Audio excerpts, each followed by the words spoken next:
Hey, Chris.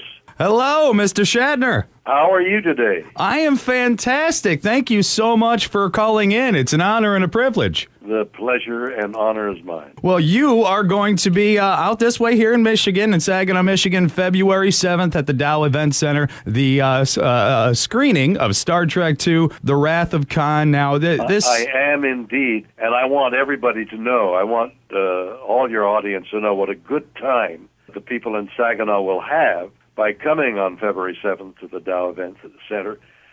We will play a wonderful movie called The Wrath of Khan. It really holds up. And then I'll come out on stage and make you laugh and cry, and we'll have a good time for an hour or more on stage. So you get a full blast of Star Trek and related subjects. It's great fun, Chris, the evening, and I urge your audience to buy a ticket and come and see, and you will be gratified. You'll get your money's entertainment worth. All right, well, I'm looking forward to it. I know I will be there, and with the Q&A session after this, if you will, I kind of want to make sure that no one is wasting your time or our time. So I kind of want to blow through all the dumb questions now so we can get to the good stuff. Now you're talking, Chris. Real quick, with all the things you do and the appearances and events like this, what is the most common question you get? Chris, the most common question is, what is the most common question? All right, I guess I set myself up for that one. Well, it's good, though. I like it.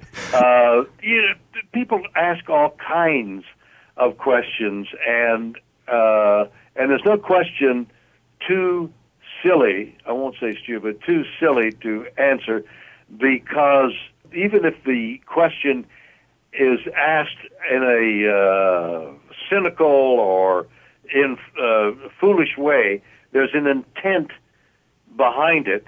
And if I go to the intent, I can give you an answer that has more meaning than the question itself. Next one. What has been the strangest request you've had from a fan?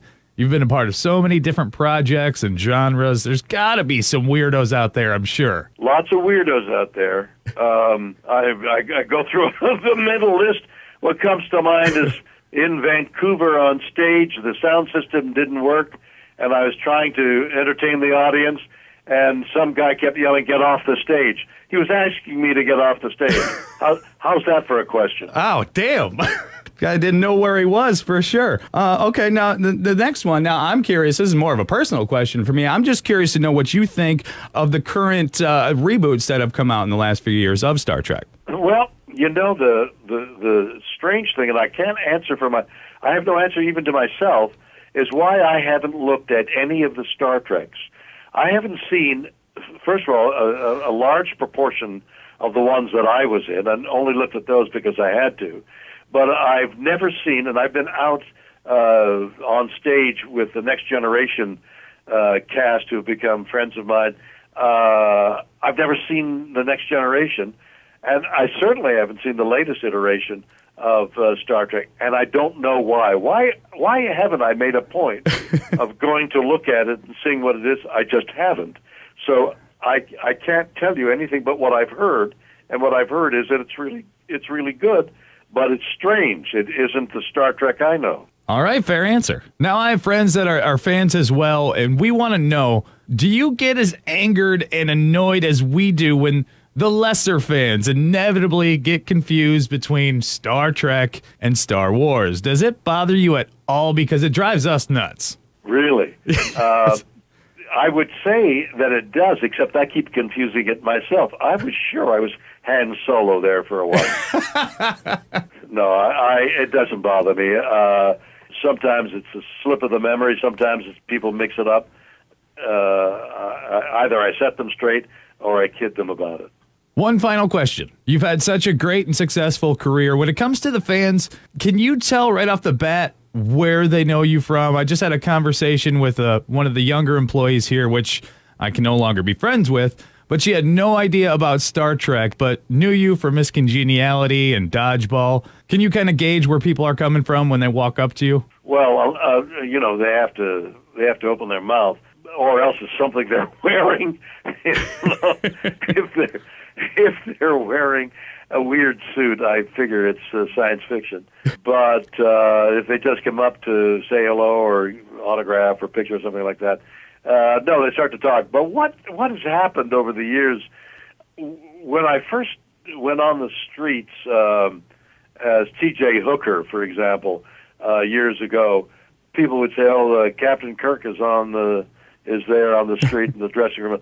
I would hear that, and then when T.J. Hooker was popular on television, any reference to Captain Kirk stopped, and it was T.J. Hooker, and that went on to all the other things that I've done. It became that character that I was playing on the street or in a restaurant or whatever it was.